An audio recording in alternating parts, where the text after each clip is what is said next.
Eu sou Mona Lisa Perrone e esse é o Item Mais da CNN.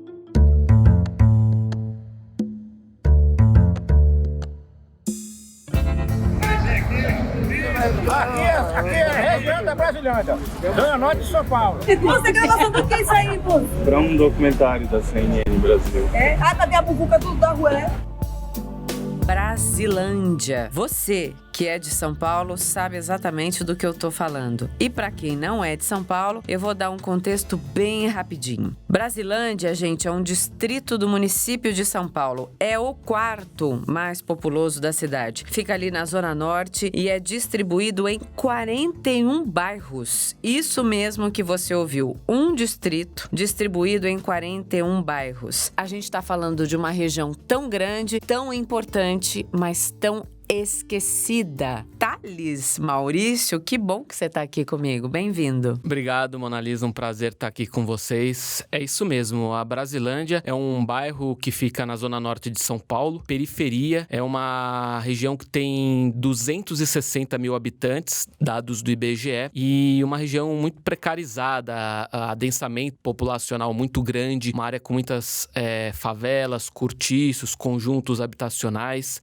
E falta de equipamentos básicos na área da saúde, saneamento, lazer. Então, uma área que fica, de certa forma, como uma espécie de ilha em relação ao centro de São Paulo, né? Uma área que é muito esquecida e que a população sofre muito na pele esse fato de estar meio que à margem, né, das iniciativas do poder público. E por que eu estou conversando hoje com o repórter Thales Maurício? Porque o Thales e o produtor Daniel Mota, que você já acompanhou aqui no Item Mais, os dois passaram 2 dias ali na Brasilândia por causa da Covid-19. E por que ali, tendo tantos outros locais? Porque é exatamente na Brasilândia onde há uma concentração triste demais e que revela muito do que a gente precisa de fato levar em consideração. Ali está o maior número de mortes pela Covid-19 de São Paulo, que, como nós sabemos, São Paulo é o epicentro da doença no Brasil. Só perdeu recentemente, aí nos últimos dias, um dia especificamente para o Rio de Janeiro, que passou São Paulo, mas ainda na contabilidade geral, São Paulo ainda é o epicentro da doença em relação ao número de mortes. Bom, Thales, é isso que eu queria perguntar para você, para a gente começar o nosso papo. Eu sei que você é repórter há muito tempo, mas a sua primeira impressão quando você chegou na Brasilândia para esse trabalho, qual foi?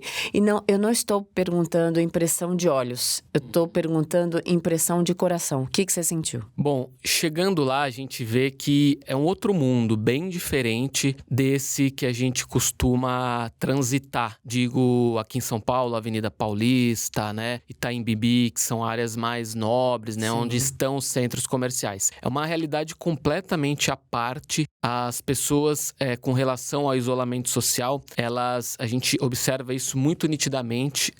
Muitas não estão cumprindo, estão nas ruas e a gente toma muito cuidado para não fazer pré-julgamento nessa matéria, não ser, de certa forma, preconceituoso e não acabar fazendo um recorte errado, né? Então, o que a gente observa olhando e conversando com as pessoas é que muitas estão nas ruas por uma questão de necessidade mesmo, uma questão econômica, financeira. Tem muito autônomo lá, informais, pessoas que têm que estar diariamente na rua, às vezes 7 vezes na semana, para poder sustentar a família. Para ganhar o dinheiro da comida que vai comer naquele dia em que vendeu algo. Exatamente isso. As pessoas, elas falam, eu trabalho o dia inteiro para eu poder levar alguma coisa para minha casa à noite. Então, em primeiro lugar, é a questão da necessidade financeira.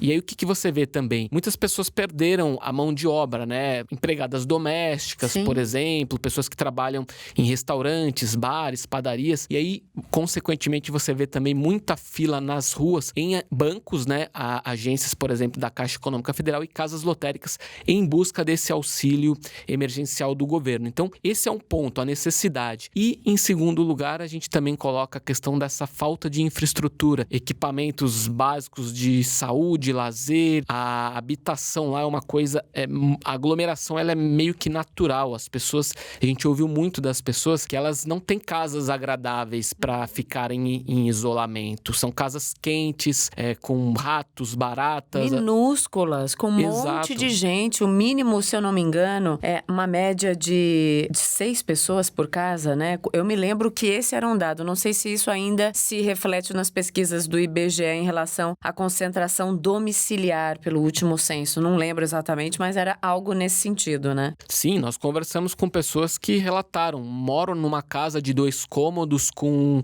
5 pessoas, às vezes algum familiar que vem pra morar ali. Então, como tem até uma personagem que a gente usou nessa matéria que ela Conta fala pro assim... pessoal o que é personagem, pra quem não sabe o que é. Personagens são as pessoas que nós entrevistamos, pessoas-chave, né, dentro de uma história e que a gente costuma buscar. Então, como a gente estava atrás de pessoas que a gente queria entender por que elas estão nas ruas de uma forma natural, a gente foi atrás de pessoas que moram em casas pequenas com muitas pessoas. E essa mulher que nós entrevistamos, ela falou o seguinte, da seguinte forma: eu vou tomar um banho, eu saio do meu banheiro, eu dou de cara com meu filho. Eu entro no quarto, a minha filha tá dormindo em cima da minha cama. Eu vou pra cozinha, o meu marido, aí trombo com um vizinho se eu tento sair ali na varanda. Então, que isolamento é esse? Não existe. Não existe, é impossível.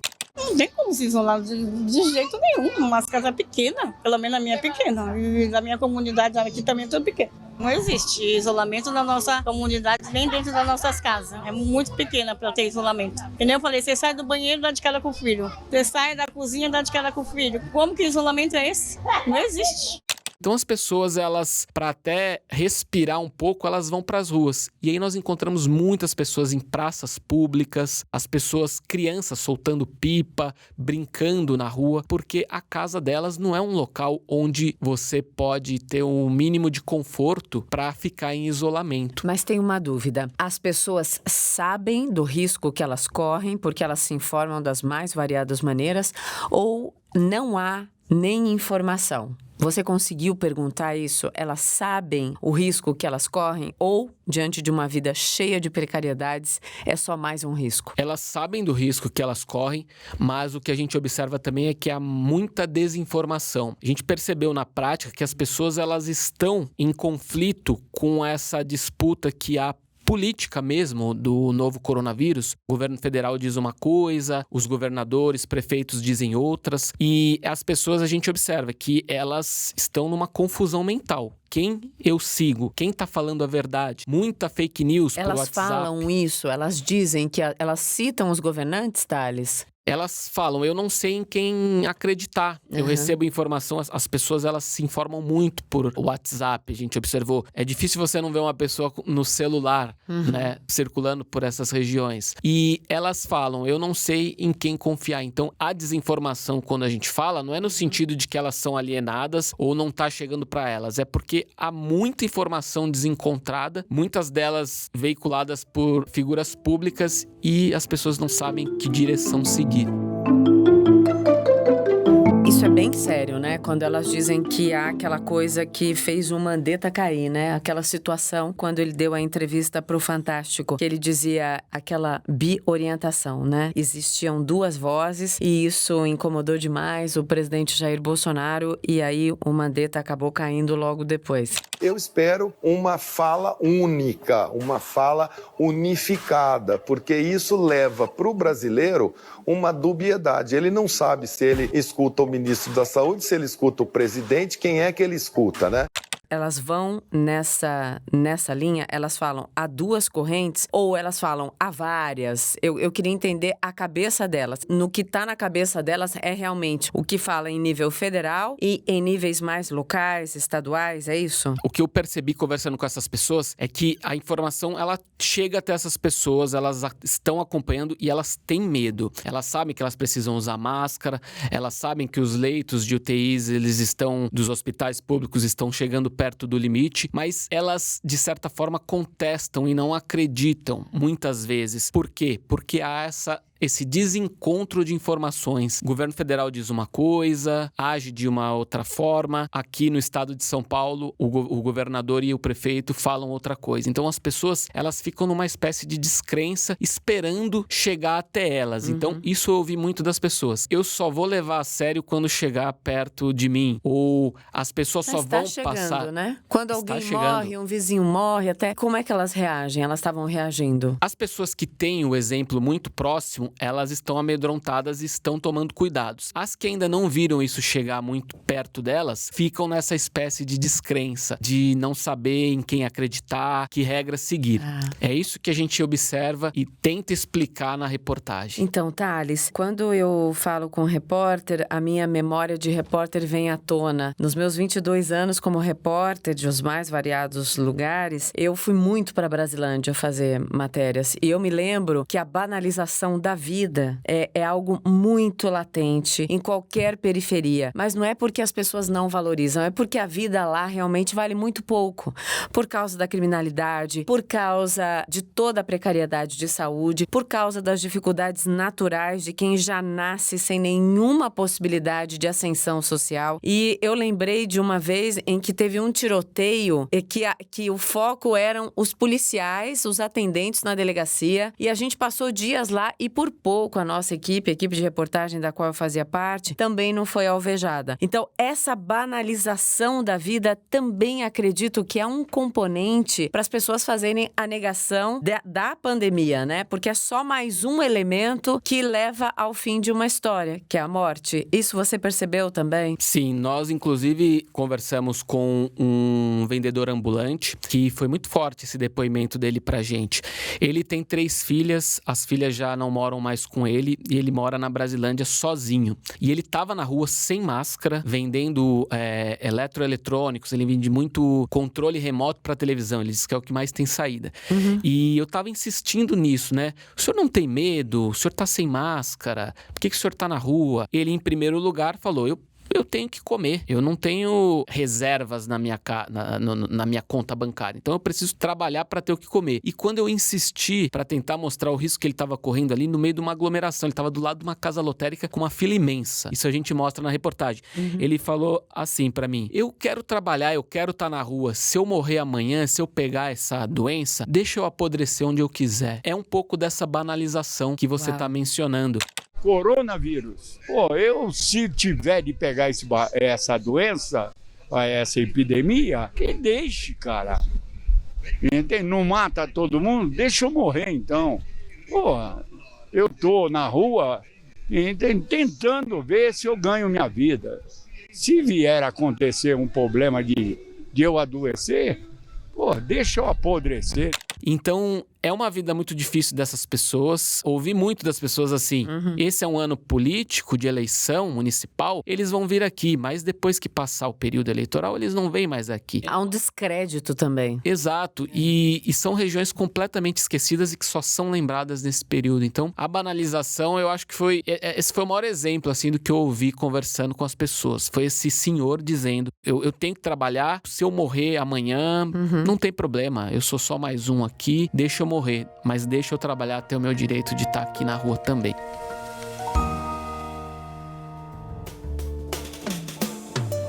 Me conta, você e o Daniel fizeram uma reportagem especial. Essa reportagem a gente viu na programação da firma no fim de semana e o pessoal que quer entender e ter essa sensibilidade daqueles que realmente não têm oportunidade de uma outra vida podem ver a reportagem no site, né, Thales? No site da CNN. Exato. A reportagem ela vai ficar no site da CNN, www.cnnbrasil.com.br.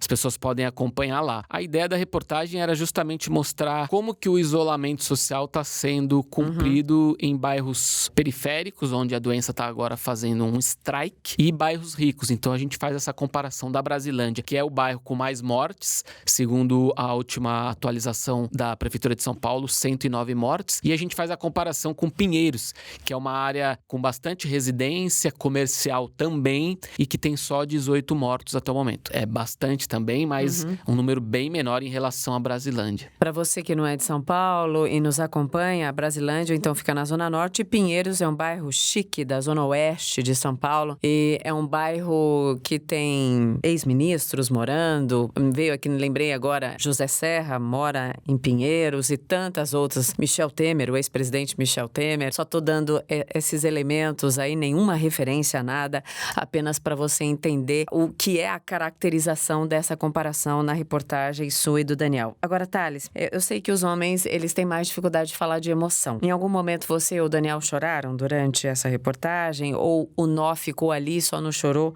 porque tinha que trabalhar? Olha, chorar eu não chorei, mas eu fiquei bastante perplexo com uma negação à existência da doença. Uma omissão da existência da doença. Nessa reportagem, quem acompanhar vai ver que a gente não entrevistou pessoas que tiveram familiares que morreram. E não foram poucas as tentativas. A gente fez contato com mais de 5 famílias, Mona Lisa. E aí? As pessoas não admitem que os familiares morreram de Covid-19, embora esteja no atestado de óbito como suspeita ou às vezes até mesmo como morte por decorrência do novo coronavírus. Elas disseram o quê? As pessoas negam a existência, elas omitem a doença e o que a gente observou é porque elas temem sofrer preconceito na própria rua, na própria região. Medo de ser alvo de chacota da população. Agora há pouco, antes da gente iniciar aqui a conversa, eu estava falando com uma líder comunitária que estava tentando essa pessoa para mim. É um homem que é proprietário de um sacolão na Brasilândia, ele faleceu recentemente, e ela estava negociando com a esposa, com a mulher desse senhor que morreu. E ela falou assim, com essas letras: no atestado de óbito tá mesmo Covid-19, mas eu tô falando que ele morreu de AVC, porque se ficar aqui divulgado para as pessoas do bairro, eu não vendo mais no meu sacolão. Então, eu não chorei, mas eu fiquei muito perplexo com essa preocupação que não está sendo noticiada, com medo de ser alvo de preconceito. É algo Mas aí que me chamou a entra. atenção. Então, aí que entra o que a gente fala da interferência do poder público. E o que mudaria isso e todos esses comportamentos? É claro, a interferência do Estado em campanhas educativas, em esclarecimentos nas casas, em qualquer tipo de campanha. Se a periferia tem uma outra norma social, o Estado tem que se adaptar a essa norma social e não deixar essas pessoas à margem. Isso é o que mais me dói. A campanha seja do jeito que for, em carro de som, ou se é assim que ainda tem bailes funk acontecendo, muitos na periferia. Durante o tal baile, não chegar, vamos falar a palavra, né? Não chegar com tiro, porrada e bomba, que é o que sempre as autoridades chegam, porque isso não ajuda. Eu não tô defendendo a criminalidade, eu não tô defendendo nada, mas essas pessoas, elas precisam tanto quanto da comida, de educação. E não é educação de talher, de falar bonito, é educação de informação. É o que me pega. Pra você não pega? Sim, e inclusive nós não encontramos nenhum trabalho de divulgação, muito pelo contrário. Zero. Quem está fazendo isso, a Brasilândia tem 17 unidades básicas de saúde, mas não tem hospital público próprio, né? Há uma promessa agora da prefeitura de entregar o hospital da Brasilândia até o fim de maio. Nossa, ouvi tanto essa promessa quando eu era repórter. Vai surgir agora então, finalmente? Sim, o secretário municipal de saúde de São Paulo, Edson Aparecido, disse na nossa entrevista que a gente fez com ele para essa reportagem que entre o dia 20 e 25 de maio eles já vão inaugurar alguns leitos para Covid. Mas não encontrei, de fato, nenhum trabalho de divulgação, esclarecimento. Só um dia que eu encontrei um trabalho que era feito por profissionais de uma unidade básica de saúde num carro de som,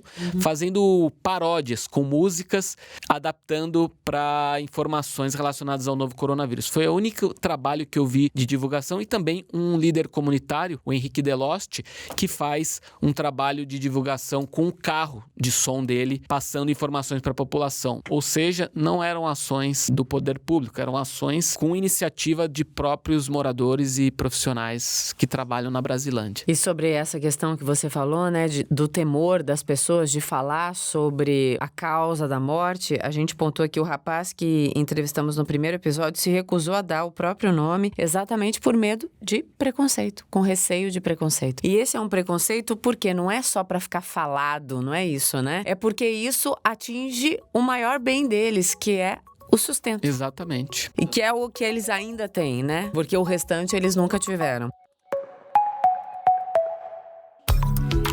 Thales, eu queria que você terminasse esse nosso papo. Eu não gosto de falar sobre futurologia. Isso não ajuda, isso é um desserviço. Mas a gente viu agora na sexta-feira o anúncio do governador de São Paulo, João Dória, sobre a prorrogação da quarentena no estado de São Paulo até 31 de maio. Estamos no dia 8 de maio. E é isso. Quando a gente pensa nessa prorrogação, o que dá pra gente imaginar sobre esses locais que vivem tão à margem de tudo? Claro que você vai ter que voltar lá para saber o que vai acontecer, né? Mas como é que será que vai ficar? Olha, essa é uma pergunta que eu vou usar uma epidemiologista da Universidade de São Paulo, que nós ouvimos para a reportagem, a Beatriz Tess. Ela é professora da Faculdade de Medicina da USP, e ela disse o seguinte, que para quem trabalha na área da saúde, não era uma novidade.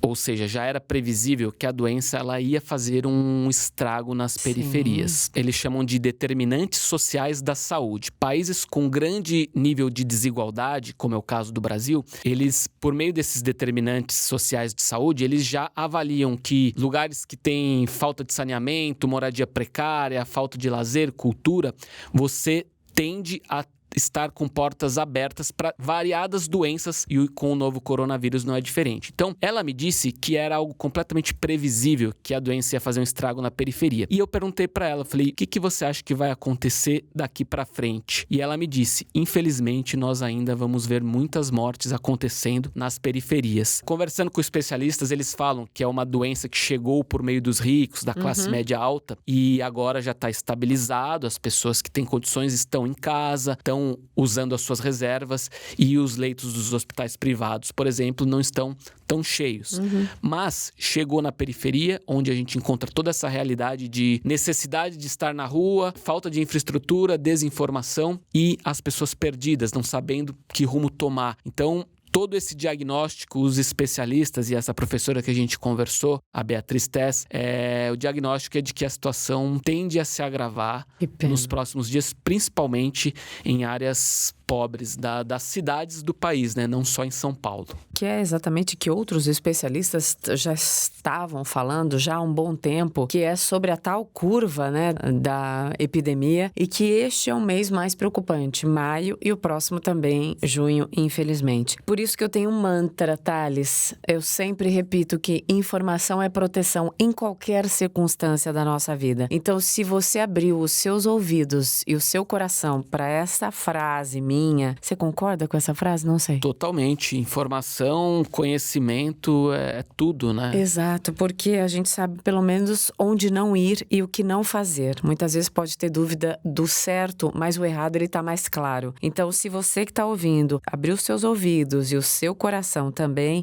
passe essa informação para os outros, repasse, fala, vai lá ouvir o podcast. A gente não quer ganhar nada com isso, a gente só quer fazer a prestação de serviço do jornalismo e ganhar vidas, né? Ou não perder tantas vidas, eu acho que é isso, né? Exatamente. Acho que é muito importante a gente também se basear em fontes oficiais, né? Isso. Na hora de procurar informação, o conhecimento científico, né? Esquecer um pouco essa coisa do achismo, né?